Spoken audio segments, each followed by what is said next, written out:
Hello, it's Caleb Kingston here, and today I want to show you an example of creating a flowchart template inside of Figma. And in this example, we're going to create an Apple executive organizational chart. And so I found this on Google here. This is an org chart for the Apple executive team, and it's a little bit outdated. It's still got Scott Forstall here as the VP of iOS software, and we all know what happened there. But we're going to create this chart anyways inside of Figma and show you how we can reuse elements to create our flowchart. So to get started, let's create a frame for our flowchart first of all. So we're going to use the frame tool, and I'll just choose one of these desktop screen sizes here. I'll just do 1024 by 1024, and we can flex it later. Now I want to first create a rectangle, so I'm going to click on the rectangle tool and we'll drag and draw a rectangle here.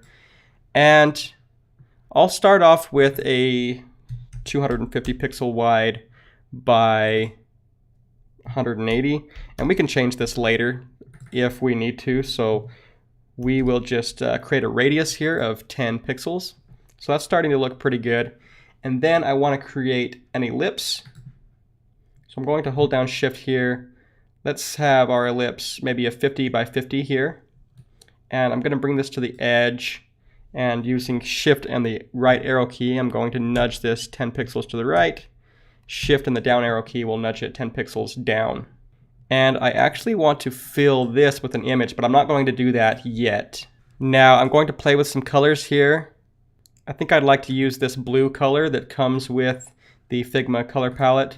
I'm just going to change this white for now so it's a little bit more pleasant. And we can see here we have a 25 pixel radius here on the end because this is a 50 pixel by 50 pixel circle. So I'm going to change this to be 25 pixel. So one thing I can do to make sure that this radius is parallel with this radius is I'll first stretch this square to match the size of this circle. And we'll start out with a 25 pixel radius here. But if we use this scale tool now, let's scale this. If we hold down Shift, we're going to scale this to be 70 by 70. And that will give us a nice 10 pixel by 10 pixel on each edge here. 10 pixels. And we can see the radius here is now 35 pixels instead of 25. And now if we don't use the scale, if we just use the move tool and resize, resize is different than scale. Resize will resize this rectangle without scaling the styles like the radius. So now I'll just stretch this out and we have a nice parallel curve there. And now we can just add some text. Name. And I'll make this white. And we can go ahead and make this bold, and you can change this to whatever font style you want. And I'm going to make this 24 pixels here. Well, let's just do 18. Put that here. And now down here we can make this regular, and we'll call this title. I'm going to hold down Option here to see the size between these two layers, and tapping the arrow key up 4 times will give us a nice 10 pixel padding between these two. I'm just going to line this up with the top here. Hold down Shift and right arrow to nudge this over 10 pixels from the edge here. And maybe 1, 2, 3, 4, 5. I'll just nudge that up just a tiny bit more. So now that we've got that, maybe I can hold down Shift Command and down arrow to just give this a nice curved look here. I think that's all that we need. And now we have this title here. I'm going to stretch the box out here to the right. I'm going to stretch this box out here to match this. And now we have 1, 2, 3, 4 layers. So I'm going to call this background blue. I'll call this avatar, and name and title is good for those. And I want a few different background options for my flowchart, so I'm going to just hold down Command and D to duplicate this just a few times. I'm going to hide this top layer. I'm going to call this background yellow. I'm going to come over here and just pick a nice yellow color. And we'll also do a background green. So I'm going to show this layer again, call this background green, and now we'll change this to green here. So very easily we can hide these things to change the color. So now we have 3 background colors, a avatar circle, and a title and a name. And all we need to do at this point, now that we have this element created, is select everything by dragging a selection area, and we'll click Create Component. Now this will be called Position. And now we want this to be responsive, meaning if I resize this here, you see how everything kind of breaks and looks squished.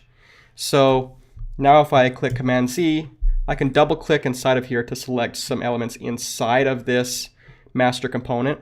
And I can start to set some constraints. So instead of scaling like it was, I'm just going to pin this to the left and pin this here to the, not the center, but the top. So now let's try that again. That's starting to look good, at least for this circle.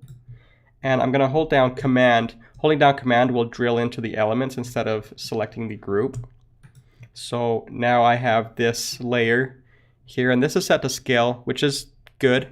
You can set it to scale, or I'm going to select all of these, either scale or you can do left, right, top, and bottom. In this case, it'll do the same thing, but that's looking good here. And the last thing we want to do is pin these guys, hold down Shift, pin these guys to the left and to the top. In fact, instead of pinning it to the left, let's just do left and right. So left and right means it's always going to stay, if we hold down Option, it's always going to stay 70 pixels away from the edge here and 36 pixels away from the edge here. So now if I change or resize this, everything is looking good. Now that we have that set up, we can go in here and we can add a style here to this component, or we can add a style to the layers. I'm just going to add it to this component here, so I'm going to add an effect of just a simple drop shadow. I'll make the blur 4 pixels and have it 2 pixels down, and I want it to be a little bit more subtle than that. So we've got something that looks nice here. I'm just going to stretch this down, something like this. And now we can jump into our assets folder, and you can find a link to these assets in the description. And I actually have some text written out. You can either type the text, or you can open up this text file here and just copy and paste. So we have CEO, I'm going to just hit copy, and I don't want to edit this master component, so I'm going to drag this outside of the artboard. And then if I hold down Option and drag, now I have a child component that is a component of this master. And I'll show you why I'm going to do that later. So now I'm going to enter the title here, CEO, Tim Cook, and I'll just hold down Option and copy this a few times, and we'll just start adding some text in here.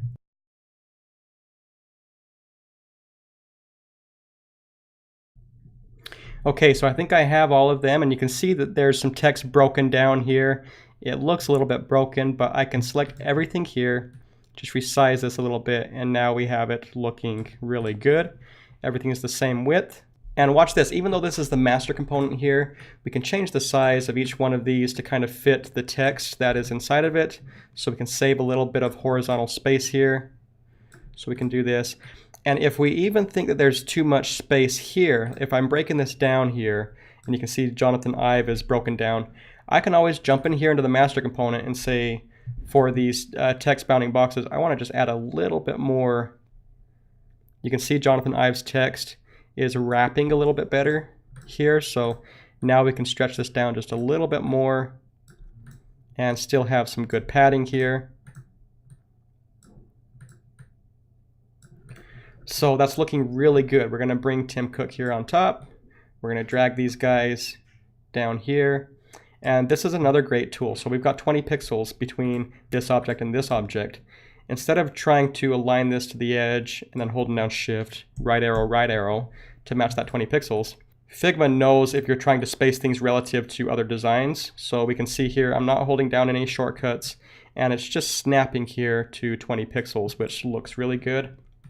And I'm just going to click on this artboard and stretch this to be a little bit wider, and now we can fit some of these guys in here. Okay, I'm going to hold down Command and zoom out. And we have the beginning of our org chart. And everything is responsive. We have this thing that we can change anytime that we want. And now we want to add some images inside of here. So holding down Command, I can drill into this circle here, and we can see that it has a white filled stroke. I'm just going to click on this, and I will change this to an image. In fact, if I change this one here, I'm going to hit X, double click inside of here, and change this one to an image. You can see everything changes automatically in the child components here. So now I can hold down Command, click on this object. I'm just going to choose the image here, and we can see in our assets folder we have a few images here, so I'm just going to link these up here. Add profile Tim Cook, and I will jump into here, add Peter, and we'll continue on. Okay, so we've added in all the pictures to these child components here. Everything's looking really good so far, but I don't like this green. So I can jump into the master component, and I can say instead of the master component defaulting to green, let's choose yellow. No, I don't like that. Let's hide this yellow background, and now we have blue. I really like that blue. So we can easily change the color of each thing here. In fact, we can jump into this blue, and we can change it to any shade that we want, and we notice that it's changing throughout all of the child components. And now I want to create some connecting lines here, so I can use this pen tool. And the first thing I'll do is just click a few times holding down Shift so I can create a straight line here. And I'll move over just a little bit, hold down Shift and click, and down, hold down Shift and click. So just create this kind of image by clicking 1, 2, 3, 4. And we have this connecting shape. And we can see here when we resize this, it's looking really good so far. I'm going to add a 5 pixel or a 6 pixel stroke. And I want this to be just this light gray connecting line. And we're going to style this line now. So we can jump into our stroke options. And we want to cap this with a rounded cap here, so we have round on the edges. And our joints we want to be round as well. But even more than that, if I double click inside of here to activate these nodes, I can click on this node, hold down Shift, click on this node, and I want to create a 10 pixel radius. Or let's try 20 pixels just to give it a little bit more pronounced curve. And we can see that that's now curved. And if we resize it, those curves maintain their radius unless they compress down like this. So it's looking really good. And now we need to create some arrows or some dots. So we can jump into our shapes. Let's click on this polygon tool. And if I hold down Shift, we already have a nice arrow. I'm just going to make that 20 pixels by 20 pixels. And you see how I couldn't do it here. So I'm just going to lock proportions and just change that here. Just dial that in. And I want this fill color to be the same as the stroke color. So I can click on Fill, use this little eyedropper, and click down here. And we have a nice triangle. And watch this, if I zoom in, this is just the subtle details, but I can change the radius of this triangle. You see that that's a little bit too blunt. This is a little bit too blunt, but a radius of 1, that looks good. Okay, now that we have that created, I'm going to go into Object and Flatten Selection. That'll turn it into some nodes instead of that triangle. Hold down Undo. And now, holding down Command, I can change my Move tool to the Rotate tool. And I'm just going to bring this down here. Let's bring that to the edge right here. And we also want to bring this, if we do Command C, Command V, and just rotate this one, we want to bring this to the edge over here. And we have some nice lines here. And now all I have to do is hold down and select these 3 layers. I'm just going to call this line. We'll call this arrow up. And we'll call this arrow down. So I'm going to now select all 3 of these layers. I'll click Create Component. And now watch what happens when this is a component. If I stretch this, it's really skewed, looks really ugly. This line is starting to look good, but the arrows look really ugly. So we're just going to double click to drill into here, and we're going to set some constraints here. Now we can set this to scale, but what we want to do is have it match the left and right, have this match the top and bottom. And so now that is looking really good, but these arrows are still askew. So we can select this up arrow. We can say we want to always pin this to the left and to the top. We want to pin this arrow down to the bottom and the right. And now we're going to choose our master component, and we have a nice looking connecting line. So check this out. This just broke because we just switched over here.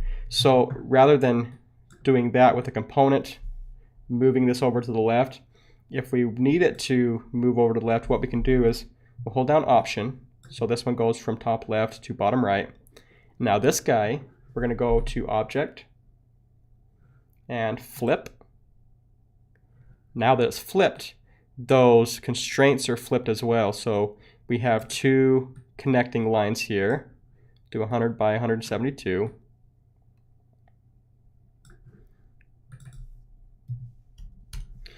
And we'll use these components. We'll drag these out here, and we can reuse those anytime.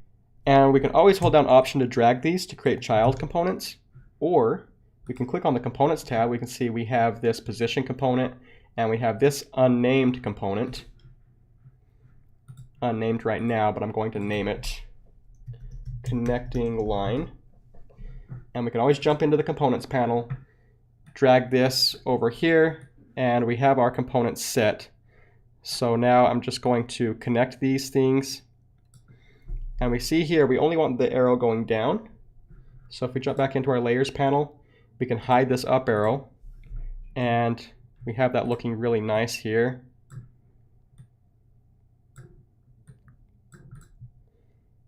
And we can even do some overlap here. I think might look good.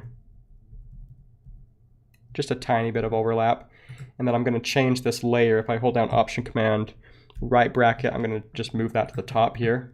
And now Command C, Command V, just make this a little bit wider. Command C, Command V, make this a little bit wider. And watch this, I can even select all of these, Command C, Command V, go to Object and flip horizontally. Now I can drag these over here. And they're very close to match, but I just need to stretch them out just a little bit more. And I'm going to bring this down by Option Command left bracket to bring this down in the layers, so I can select this one. Option Command, actually I have to select both of these, hold down Shift, Option Command left bracket. And then this last one here, just going to bring over here. And then we have to create one more for Scotty. We'll copy that and move that down here. And we can see we have a nice org chart. And now again, at any time I can double click on this line, decide that I want to make this blue, for example, or light blue. And I can change these connecting arrows. I'm going to just zoom in here and select my arrow layers, holding down Shift. I'm going to create those and make them blue. And we just changed the style there on the fly. So now if you want to create your org chart, your family tree, anything, hold down Option. You can move these down. You can use these arrows, Command C, Command V, bring them down here, and everything's looking good. Now I will also save this Fig file in the Assets folder, so you don't have to follow along with me. If you want to just start from what I created, you can do that, and you can make any changes to the styling here. If you want to change, for example, the height of things, you want to change the radius of the background, you can change this to 10 pixels. And everything changes here. And you could even add new elements down here inside of this positions. If you want to have a summary text, you can add that, and it'll add here in the template. So this is really versatile, just a really great way to get started creating an org chart or a family tree. For example, if I move this down now, I can double click inside of this title, hold down Option, drag this down, and now you can have some summary text. Oops. Just bring this down here. You can add some summary text in here, and you can have something that explains each one of these guys' positions. I'm going to just go ahead and undo that because I like it just to be simple and clean. And you should be good to go. So that's it. I hope you enjoyed this quick tip, and if you did, I have a full course on Figma. It's on Udemy. You can visit udemy.com/learn-figma, and if you use the code below, the price for this course is usually $80, but right now for a limited time it's $10 by using this promo code, but there's only limited seats with this promo code, so be sure to take advantage of it while you have the chance. Also, if you have any questions, you can follow me on social channels and I'll be happy to help out.